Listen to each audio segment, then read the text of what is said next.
Hello and welcome to round 2 of the Nations Cup exhibition series, this time from the Fuji International Speedway, and we're racing in Mazda 3 Group 4 cars.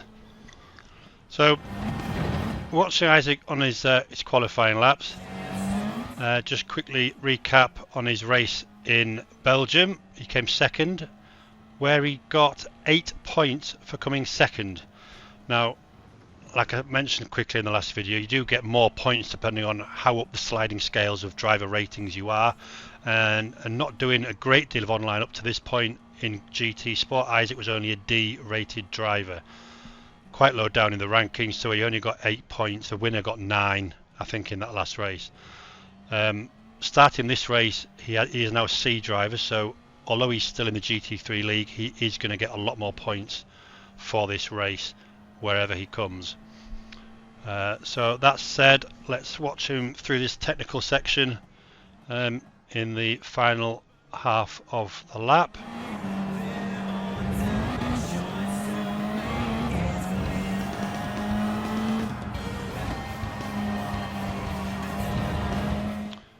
Very tricky technical section, as with most corners, because there's a lot of corners altogether. You can lose a lot of time in this section. Let's see how good this lap is.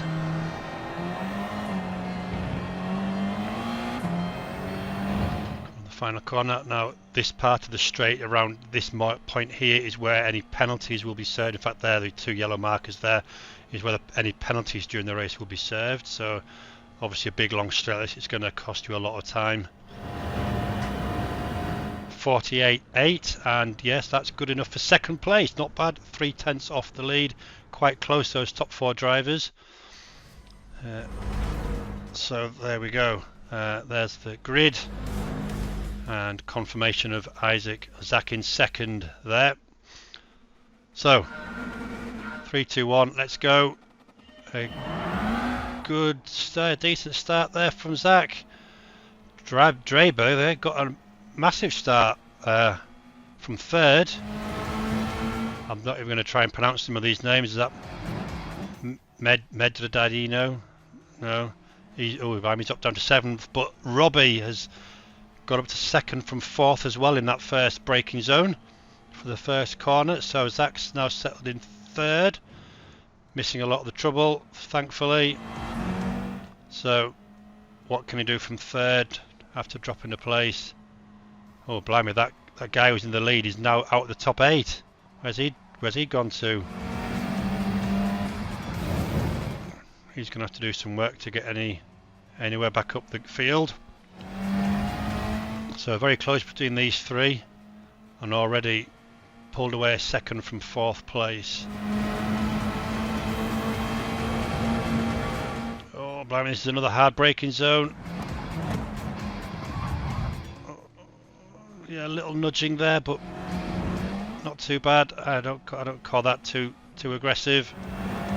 Good clean racing, firm but fair. Oh, and Draber has gone wide, and so is Isaac. And Robbie took advantage of that, but also so did this guy in second, Ichijeki. Draber forces his way through, and Zack follows him through back up to 3rd, but he's right there is Ichijeki, and again Isaac deep there to get a good exit. Is it going to work? Yes, it is. He's got past Draber. Now he's got a good run and slipstream behind Ichijeki from Spain. Hope that I'm pronouncing that right. Neck and neck across the finish line. An interesting first lap there. Who's going to win out in this braking zone? Oh, early braking there, late braking from Isaac. And round the corner, and yes, he's done it. He outbraked, and Draber outbraked him too. So Draber back up to 3rd, and Ichijeki fallen to 4th. So now we've got to. Here we are coming to the end of lap 4. We've dropped Draber a little bit, 1.1 seconds. Are we going to see a move from Zack here?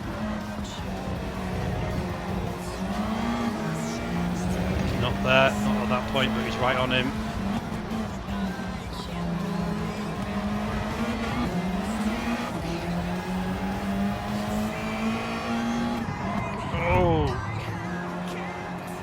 saw an opening and took it. Robbie turned in a little and didn't know he was going to make the move. But now of course Robbie's going to get that slipstream all the way down here now. It's fairly powerful. Zack watching him in his mirrors, and here he comes. Yeah, here he comes past him now. So we're going to get another change at the braking zone. Robbie with the inside line. Zack out braked. Robbie inside line. He's going to look at the switchback. Oh, not quite get a bit of momentum there. Not a lot of room either. Onto the grass a bit. Oh, what? Then he's been given half a second penalty for something there. Going off the track, but I didn't really see him go fully off the track. It's a bit unfair.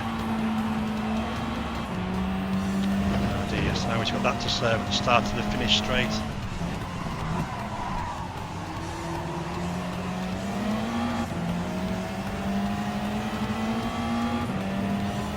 Draper right behind him, ready to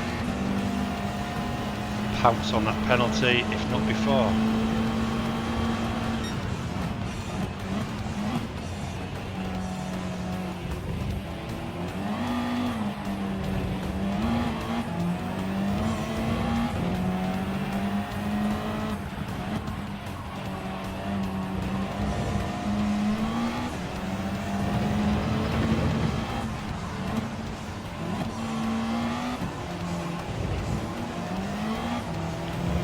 There's just the advanced warning that he will be serving it this time round. Coming onto the final corner, likes to go deep and wide there so he gets a better exit onto the straight. As you can see, it is working because he's gaining on the leader, but unfortunately he's going to lose all that and probably more. Draper 8/10 behind him. Now because he hasn't lost any momentum, Draper is going to keep his momentum going straight past. And that half a second penalty is probably worth, well, you can see there he's gone from 8/10 to behind to 3/10 in front, so it's over a second. So it's not just half a second that they penalise you for, it's all the loss of momentum that you're losing as well. So start of lap 6, third place. These top three though, they have pulled away from Ichijeki in 4.5 seconds.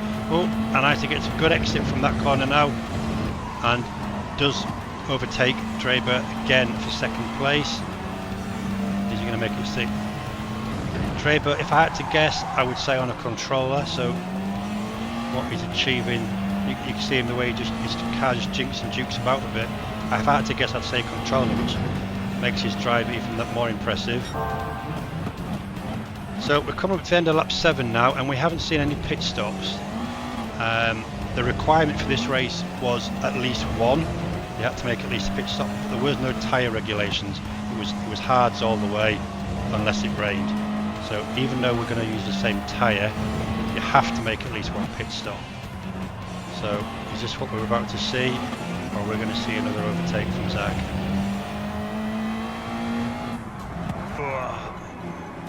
Robbie braking a bit earlier than Isaac wants to, and Isaac having to take a little bit of avoiding action. But again, he gets that better exit off the corner, and you can see those little gap differences coming down, but it does look like Robbie's pitting. So Zack takes the lead while Robbie pits. What's Draper doing behind him? So watch and wait. No, Draper's gone through as well, so there you go, Robbie pitting on hard tyres. There's no need to refuel. We've got stacks of fuel for this race, and there's no fuel multipliers that make that necessary.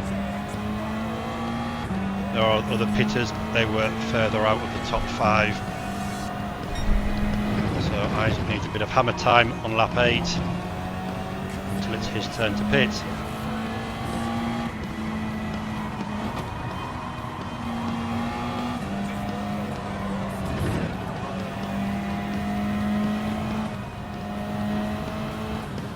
Okay, so here we are, we're at the end of lap 9 now.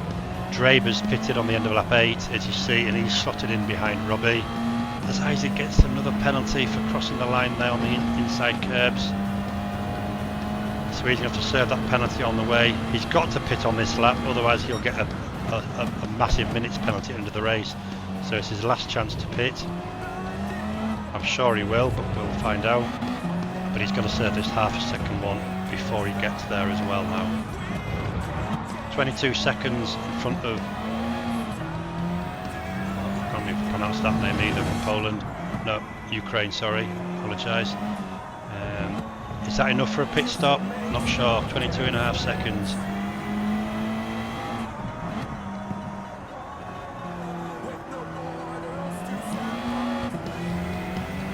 As Robbie gets past him anyway, and starts to claw that time back up. So where's Isaac going to come out? Where's that going to come out? Is he going to come out in second or first, or even, dare I say it, behind Draver for fourth? Although the third place driver has yet to stop. As the pit crew stand ready. We're not going to need that fuel tank. You can stand down, sir. Here we go. No, you're not required. There we go. Nice stop. Out we come. Now where's Robbie? Oh, there he is. Flying past at full speed down that straight. So Zack in second, 1 lap to go, 3 seconds ahead of Draver in third place. And with 1 lap on cold hard tyres, probably not going to make any inroads into this lead. But another solid second place performance with more than the 8 points he scored in the last race. Now, this series, like most series, you only count the top 2 scoring rounds, so the 8 points from the last race really won't matter anyway, really. So now he's a seed rated driver, he will gain more points for what looks like a second place podium finish.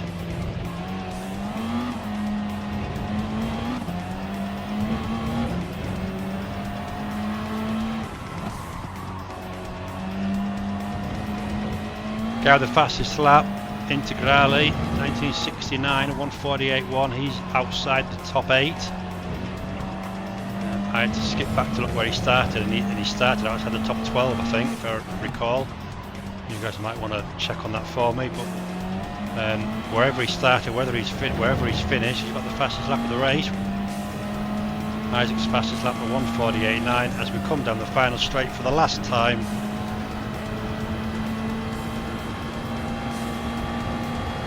For another well-deserved second place. Could he have got first without those penalties? Possible, but a solid performance nonetheless. Well done, son.